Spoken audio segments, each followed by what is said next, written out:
surat Al-Furqan ayat 63 sampai akhir dijelaskan tentang ibadur rahman.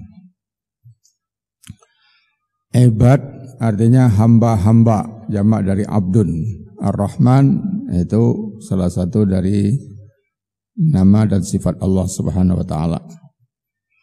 Jadi orang-orang hamba-hamba Allah yang akan selalu mendapatkan rahman, mendapatkan rahmat dari Allah Subhanahu wa taala. Nomor 1, alladzina yamshuna 'alal ardi hauna. Orang yang berjalan di atas permukaan bumi ini dengan rendah hati. Hauna, rendah hati, bukan rendah diri. Berbeda antara rendah hati dengan rendah diri. Kalau rendah diri, tidak percaya diri, enggak pede. Tapi yang dimaksud itu adalah mutawadhi'an, rendah hati. Atau dalam bahasa lain, tidak sombong. Tidak sombong.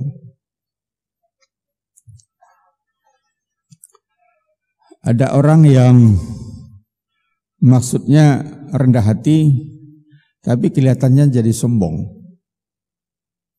Misal, rumahnya bagus, rumah mewah, kita bertamu ke rumahnya, lalu dia minta maaf, maaf ya, gubuk.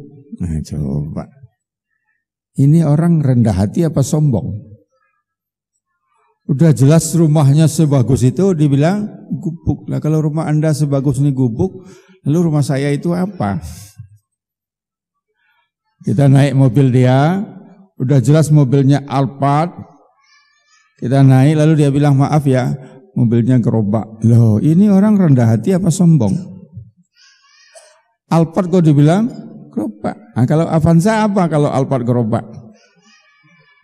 Nah, jadi hati-hati. Hati-hati. Kayak orang Jawa, dia bilang jelek-jelek, saya ini dulu tentara loh. Lo kok pakai jelek-jelek?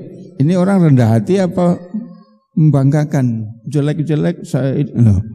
Enggak jelek, itu bagus. Jadi hati-hati kalau salah melakukan rendah hati, jatuhnya jadi sombong. Nah, kalau sombong itu apa? Kalau Nabi Muhammad SAW mengatakan sombong itu ada 2 kriterianya. 1, batarul haqqi, itu sombong, wa ghumtun nas, menolak kebenaran. Enggak mau dinasihati orang, udah jelas salah, enggak mau dinasihati orang, apalagi kalau yang nasihati itu lebih rendah dari dia, malah marah dia. Saya ini sudah banyak makan asam garam, pantas Bapak pemarah, makan asam. Tanyalah sama dokter, kalau banyak makan garam hipertensi, pantas kerjanya marah-marah. Tanya, saya ini sudah banyak makan asam garam. Tidak mau dinasihati, menolak kebenaran. Padahal Nabi mengatakan, terimalah kebenaran itu walaupun datang dari seorang budak Habsyi. Tapi kalau benar ya kita terima. Yang kedua, sombong itu ghumtun nas, melecehkan orang lain, rendahkan orang lain. Dalam beribadah pun secara tidak sengaja kita bisa jatuh kepada sombong. Dulu saya jadi pembimbing haji, pembimbing umrah. Mungkin dari Jogja ada beberapa kali lah. Tapi sejak pakai mendaftar dulu saya nggak ikut lagi karena nggak terdaftar. Waktu di Madinah ada jamaah ibu-ibu lapor, Ustaz, alhamdulillah selama di Madinah ini saya khatam Al-Quran 1 kali. Itu laporan.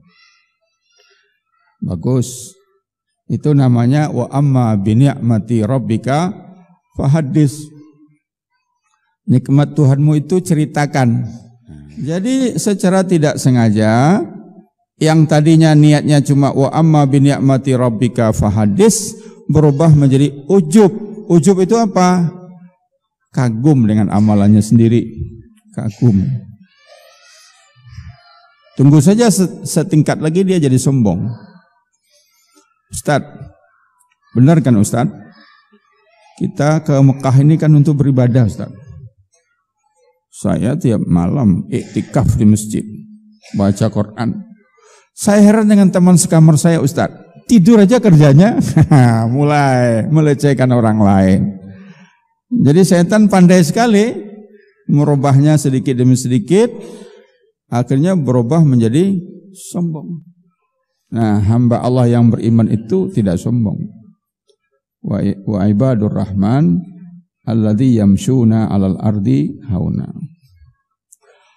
Dulu ada mahasiswa UGM semester 1, baru semester 1. Naik kereta api dari Jakarta ke Yogyakarta. Di sampingnya duduk seorang tua, lalu dia banggakan sama orang tua ini, "Pak, saya ini UGM, Pak.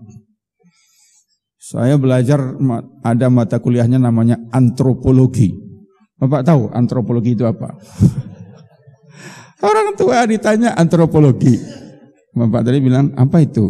Lalu dia jelaskan, antropologi itu adalah, dia sombongkan ilmu antropologi yang baru dia dapatnya beberapa kali pertemuan. Belum ujian itu baru beberapa kali pertemuan. Besok di kampus ketemu orang tua tadi. Kok ada orang tua di sini? Lalu dia tanya-tanya, siapa itu? Itu Profesor Dr. Kuncharaningrat, penulis buku antropologi. Jadi buku yang dia pelajari, buku Kuncharaningrat, dia banggakan pula antropologi kepada Kuncharaningrat. Pantas orang tua tadi senang-senang saja, tidak marah dia, nggak tersinggung, karena malah dia bangga juga nih. Orang baca buku saya, nggak tahu kalau ini profesornya. Hadirin berbahagia, di dalam lanjutan ayatnya itu saya tidak usah uraikan semuanya karena 10 itu terlalu banyak. Besok pagi juga judulnya lain, saya tambah 1 lagi saja. Wa idza anfaqu, meloncat. Wa idza anfaqu lam yusrifu. Ibadur Rahman itu kalau berbelanja tidak boros. Wa idza anfaqu lam yusrifu wa la yaqturu, dan tidak pula kikir. Wa kana baina dzalika qawama, pertengahan antara israf, boros, dan kikir. Tengah-tengah, sedang. Apa ukuran israf? Suatu hari datang 2 orang syekh dari Madinah, dosen Al-Jami'ah Al-Islamiyah bil Madinatil Munawwarah ke Jogja. Saya dimintai tolong mencarikan hotel.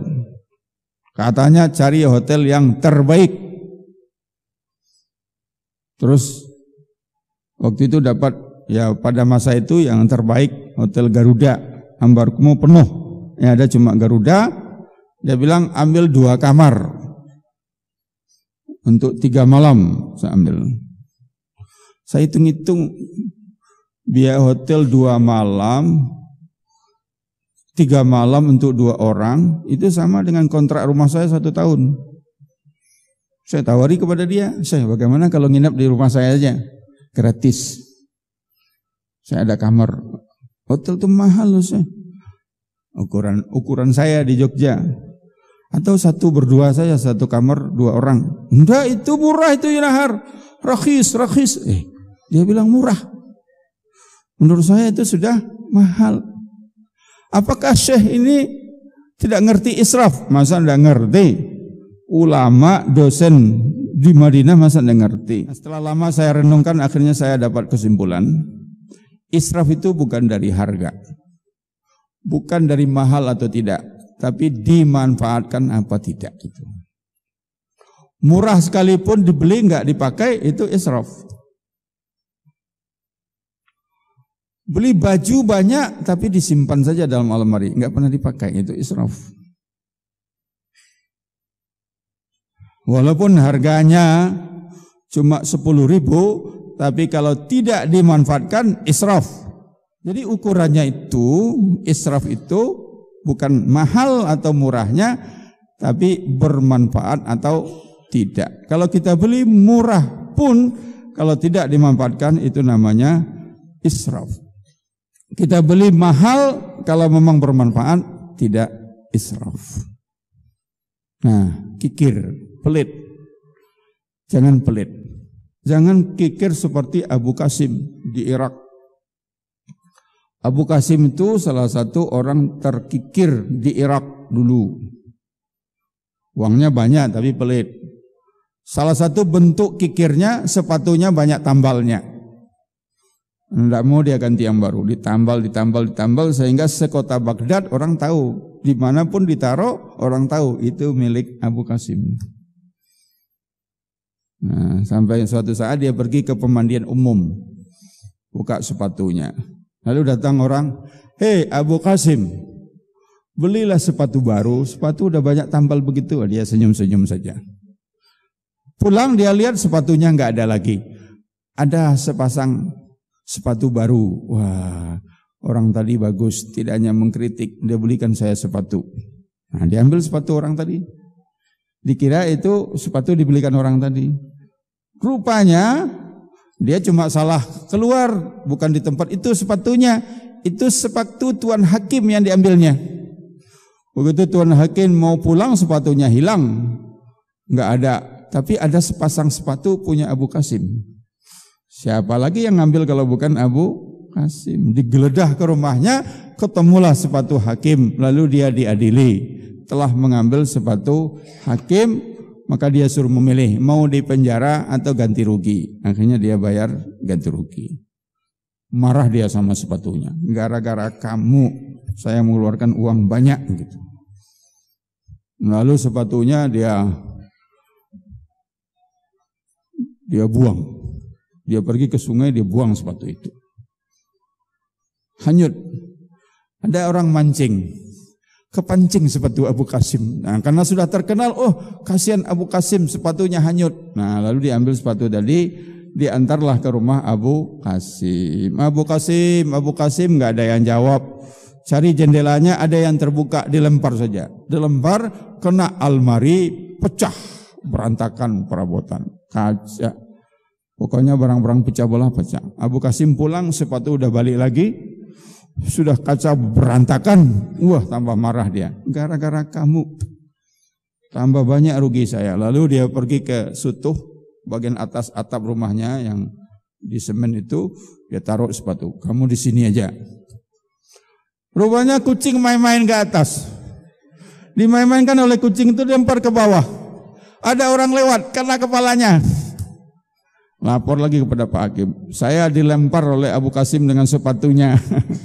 Diadili lagi, bayar lagi ganti rugi. Waduh, gara-gara kamu sepatu tambah banyak rugi saya. Akhirnya malam-malam dia gali lubang di dekat rumah tetangga, mau dikuburnya sepatu itu. Rupanya tetangganya terbangun, dilihat Abu Qasim menggali lubang, dituduh mau merobohkan rumahnya. Laporkan kepada hakim, diadili lagi, diganti rugi lagi. Akhirnya Abu Qasim ambil sepatunya itu, dia pergi temui hakim. Tuan Hakim, tolong catatkan pengumuman perdata bahwa mulai hari ini antara Abu Qasim dengan sepatunya tidak ada hubungan perdata apapun. Apapun yang terjadi pada sepatu ini, Abu Qasim tidak bertanggung jawab. Nah, itu dalam tradisi Arab dikenal dengan kisah namanya Hiza'u Abi Qasim, sepatu Abi Qasim. Jadi kalau ada yang pelit-pelit itu Abu Qasim. Mohon maaf kalau ada Pak Qasim di sini, ada ya. Kalau ada yang bernama Pak Qasim, mohon maaf. Kebetulan saja Abu Qasim itu kalau di budaya Arab contoh orang yang sangat pelit. Harusnya tidak israf dan tidak pelit. Wa kana baina dzalika qawama. Karena waktunya sudah habis, cukup demikian. Billahi taufik wal hidayah. Wassalamualaikum warahmatullahi wabarakatuh.